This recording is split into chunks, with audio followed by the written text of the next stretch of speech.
Estoy seguro de que habrás escuchado esa famosa frase de que no necesitas copiar la técnica de ningún levantador, o que esa técnica de libro que nos imponen en muchos libros de textos relacionados con entrenamiento no existe, puesto que tu cuerpo es completamente diferente al de cada otra persona que exista y que probablemente tenga una técnica y una forma completamente diferente de hacer cada uno de los movimientos, y que la encontrarás de forma completamente autónoma en función a cómo te encuentres más cómodo entrenando. Pero como casi todo relacionado al entrenamiento, incluso prácticamente todo relacionado en la vida, nos tenemos que preguntar, ¿esto es completamente cierto? ¿O hay algunos detalles que se nos han escapado detrás que no nos han contado? Pues te voy a dar la respuesta, pero antes déjame que me presente. Me llamo José López, soy entrenador y atleta de powerlifting con más de 10 años de experiencia en el mundo del entrenamiento, y en el vídeo de hoy te voy a contar lo que hay detrás de la famosa idea de la autoorganización de la técnica aplicada al powerlifting.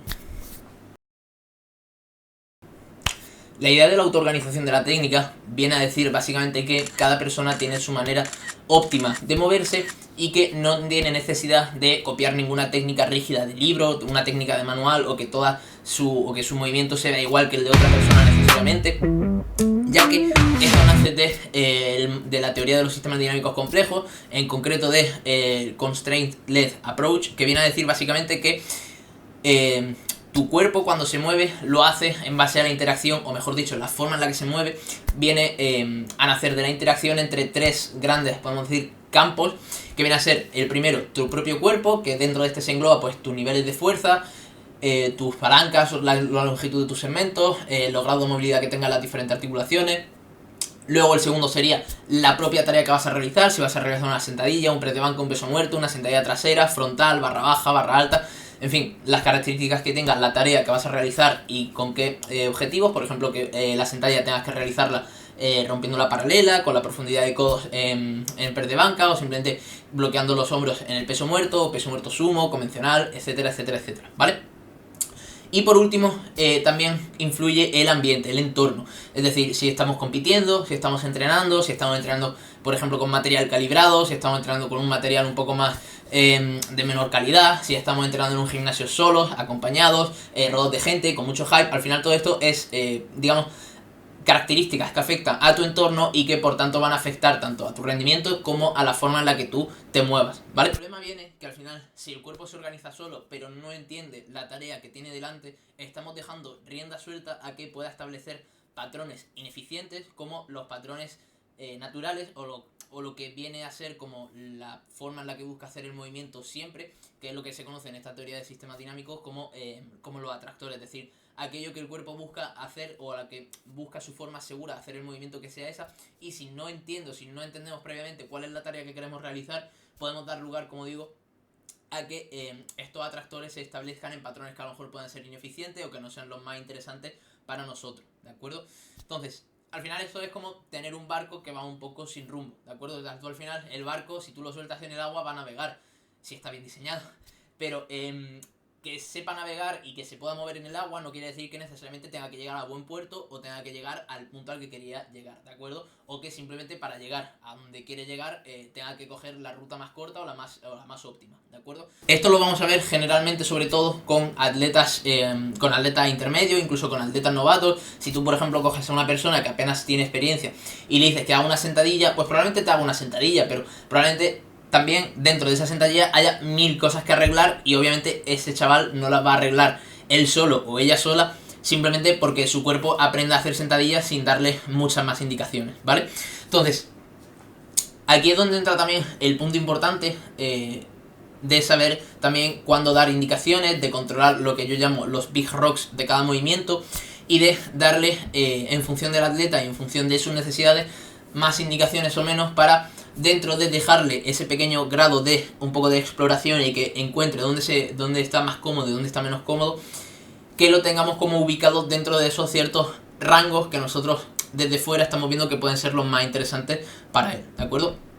Al final, por ejemplo, esto también lo podemos ver si tenemos un atleta, por ejemplo, comparando un atleta intermedio o un atleta novato con un atleta avanzado, ¿vale? Si una persona que nunca ha hecho sentadilla y ves que con la barra encima está bajando un poquito y le dices baja un poquito más, puede que alcance esa profundidad, pero puede que venga a costa de simplemente perder la presión en el pie, perder la posición del bracing, la posición de la espalda, y en definitiva llegar a un patrón ineficiente que sí, está bajando más, pero ¿a costo de qué? Sin embargo, si tú a lo mejor coges un atleta avanzado que ya lleva 5 o 6 años entrenando de manera sostenida y ya sabe lo que es hacer una sentadilla, sabe, tiene claras cuáles son las bases del ejercicio y cuál es la tarea que quiere realizar, pues probablemente lo que si tú le pides a ese atleta que baje un poquito más, probablemente en cuestión de 1 o 2 sesiones que explore un poquito el movimiento, pueda encontrar esa vía en la que consigue bajar más sin necesidad de tú a lo mejor darle 20.000 indicaciones distintas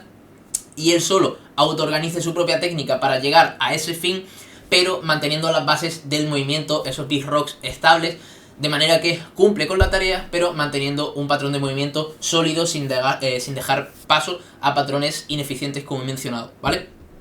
Entonces, como digo, tanto si te lo vas a aplicar a ti mismo como atleta, como si eres entrenador, si lo vas a aplicar a uno de tus atletas, no se trata solo de decir baja más o intenta bloquear un poquito más, se trata también de entender primero qué tipo de atleta tienes delante, si tiene más experiencia o menos, y en base a ello también intentar darle las indicaciones justas y necesarias para que intente llegar a ese patrón, intente llegar a esa solución que tú estás buscando de la manera lo más rápida y óptima posible, ¿de acuerdo? Y como digo, para ello también es importante que el atleta tenga claro cuáles son esos big rocks, cuáles son esas bases teóricas del movimiento, que como digo, aunque cada movimiento no tiene, digamos, una regla de manual de decir se tiene que ver de X forma, sí que considero que cada movimiento tiene sus puntos en concreto que hagas la técnica como la hagas o ejecutes el movimiento de la forma en la que lo ejecutes, sí que tiene que cumplir con ciertos puntos que deberían de ser prácticamente iguales para todo el mundo, que como he dicho anteriormente es a lo que yo llamo big rocks y es lo que intento que cada atleta no solo intente poner en la práctica, sino que teóricamente los entienda y por qué necesita aplicarlos correctamente, ya que también parte de hacer un movimiento bien pasa por entenderlo teóricamente bien y saber qué es lo que quieres realizar. Si tú no sabes qué es lo que quieres realizar o cómo quieres realizarlo, cómo quieres ejecutarlo en la teoría, probablemente en la práctica tampoco sepas ponerlo sobre la mesa, ¿vale? Entonces, en este punto del vídeo ya tenemos que tener claras dos cosas muy importantes. Primero, que la autoorganización de la técnica obviamente existe y el punto del vídeo no era decir lo contrario, pero sí matizarlo, ¿vale? Y es que existe siempre y cuando tú comprendas de forma teórica cuál es la tarea que quieres realizar, o en este caso cuál es el movimiento que quieres realizar, y segundo, cuáles son esos parámetros o esos pilares base que tiene cada uno de los movimientos que, pese a que el cuerpo se pueda mover de una forma u otra en función del sujeto y en función de todas las otras características que hemos mencionado antes, cuáles son esos puntos que sí queremos mantener estables entre cada individuo y entre cada movimiento,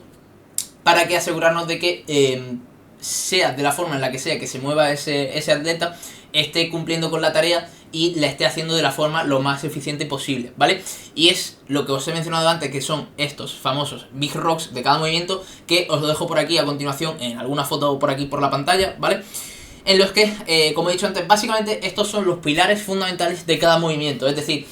da igual la forma en la que lo hagas, da igual que cojas la barra más estrecha, más cerrada, más abierta, que cojas y mires más al frente, más al suelo, que pongas las punteras más cerradas, más abiertas, la forma que sea, da exactamente igual si no cumples con cada uno de los puntos que aparecen ahí mencionados en cada movimiento. Que no me voy a extender demasiado en cada uno de ellos, porque si no, eso da prácticamente para hacer otro vídeo completamente aparte, que aprovecho para decir que si veo mucho apoyo en el vídeo, como en el vídeo anterior, y os gusta y dejáis en los comentarios y dejáis un buen like, haré un vídeo específico para cada uno de esos movimientos de los big rocks y explayarme un poquito más, ¿vale? De todas maneras, en cuanto, por ejemplo, como veis en los tres movimientos, un pilar fundamental es el bracing, la respiración, ¿vale? Y de eso ya tenéis un vídeo, de hecho fue el segundo vídeo del canal, hablando sobre el bracing en sentadilla y en peso muerto, ¿vale? Tengo pendiente hacer el de press de banca para cerrar el doblete. Pero básicamente en cualquier movimiento que hagamos la respiración es fundamental. ¿Por qué? Porque en la forma en la que respiremos vamos a controlar el grado de presión que hay dentro de nuestro cuerpo y por ende también vamos a permitir que esté más o menos rígido frente a la carga que queremos mover y en cuanto nos interesa estar más o menos rígido. Por ejemplo, igual no te interesa estar igual de rígido para hacer una sentadilla con la barra en la espalda que para alcanzar tu posición inicial de peso muerto y por ende tengas que modular la forma, no la forma, pero sí quizás la intensidad con la que haces ese bracing y con la intensidad con la que realizas la inhalación y demás, ¿vale? Entonces esto es un punto básico y fundamental de cada movimiento, ya que como digo eso va a controlar tanto el grado de rigidez que tenga nuestro torso como la libertad de movimiento que le dejemos para afrontar una carga, ¿de acuerdo? Luego, otro punto muy importante que se repite en los tres, en este caso en la banca es en las manos, pero en la sentadilla y en el peso muerto el equilibrio en los pies, ¿vale? Es decir, cómo distribuimos las fuerzas en los pies, en la sentadilla y en el muerto, o en la banca, cómo la distribuimos alrededor de la barra en la mano, ¿vale? Y es que básicamente si, por mucho de que nosotros hagamos el movimiento de una forma u de otra, si no tenemos el peso bien repartido en la zona donde estamos ejerciendo fuerza, pues al final ahí vamos a tener muchas fugas y toda la fuerza que nosotros queramos aplicar se quede traducida en una fuerza mucho menor o en un rendimiento mucho menor. Entonces es muy importante tener esa base de sustentación fija y estable para que la fuerza que nosotros apliquemos se convierta todo lo posible en rendimiento ejercido a la barra, o bueno, en fuerza ejercida a la barra, que al final es el rendimiento que tenemos nosotros, ¿vale? Y luego, otros tantos como a lo mejor en el press de banca simplemente el tema de controlar bien el tema del unrack y el arco, que al final van muy juntos esos dos. Y de hecho, creo que hice un vídeo para el canal hablando de el setup de la banca, no estoy muy seguro, pero creo que lo tendría que revisar porque ahora mismo de memoria la verdad es que no me acuerdo, pero si no lo tengo hecho también lo voy a hacer. Pero en cualquier caso la forma en la que hacemos el setup y el unrack es algo que viene prácticamente muy de la mano, ya que el unrack nos va a permitir mantener todo lo que hemos generado en el setup a nivel de arco y de posicionamiento. Por lo tanto es muy importante mantener estas dos variables muy bien controladas. Y ya por último pues el leg drive, en función de si hacemos una pausa suave o una pausa con hundimiento, nos interesará hacer un leg drive más constante y máximo durante todo el movimiento si hacemos pausa suave, o si hacemos hundimiento nos interesará desde el principio mantener un leg drive un poquito más, digamos,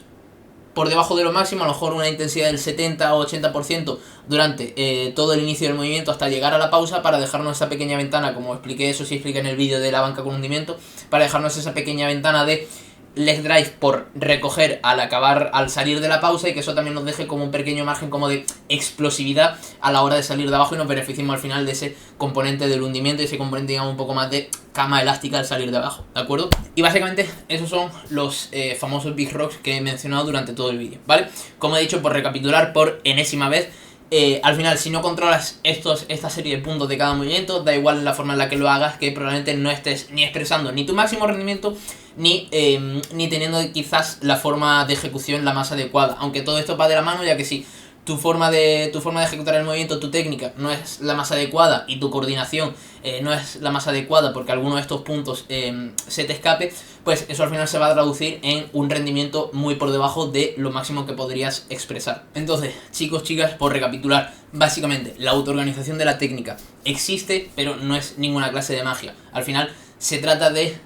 intentar educar al atleta y intentar hacerle ver por dónde tiene que ir y por dónde debe ejecutar el movimiento,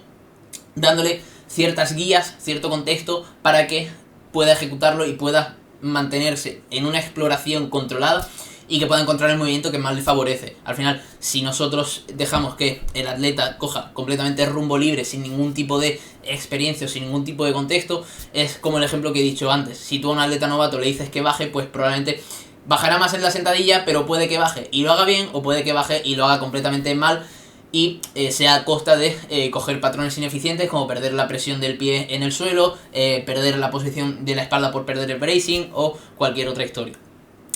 A diferencia de si coges un atleta probablemente ya más avanzado, que le digas simplemente baja más o intenta cualquier otra cosa, o saca el slack manteniéndote un poquito más relajado o lo que sea, y probablemente en cuestión de 1 o 2 sesiones o las que sean, sin necesidad de darle muchas más indicaciones, él solito pueda encontrar esa forma en la que ejecute mejor esa tarea, sin necesidad de llegar a patrones, a lo mejor, como he dicho, como el atleta novato, algo más ineficientes o que no sean tan interesantes, ¿de acuerdo? Entonces al final se trata de dejar que el atleta experimente, dejar que encuentre y que su cuerpo tenga ese proceso de autoorganización, pero siempre dándole ciertas guías, cierto contexto para que sepa por dónde tiene que ir, y sobre todo intentando enseñar cuáles son esos puntos fijos que queremos cumplir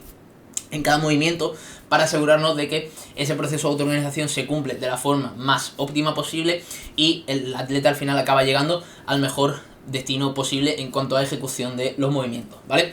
y como dice al final esa famosa frase, no hay viento favorable para el que no tiene rumbo. Así que chicos, si os ha gustado el vídeo, dejadlo en los comentarios, como siempre un buen like y una suscripción se agradece, que es gratis y eso en los días de hoy seguro que también se agradece. Así que nada, si tenéis alguna opinión, algo contrario a lo que he dicho en los comentarios, si simplemente alguna dudita o algo que queráis comentar al respecto, dejadlo, estaré encantado de responderlo siempre. Y nada, nos vemos en el siguiente vídeo. Un abrazo a todos.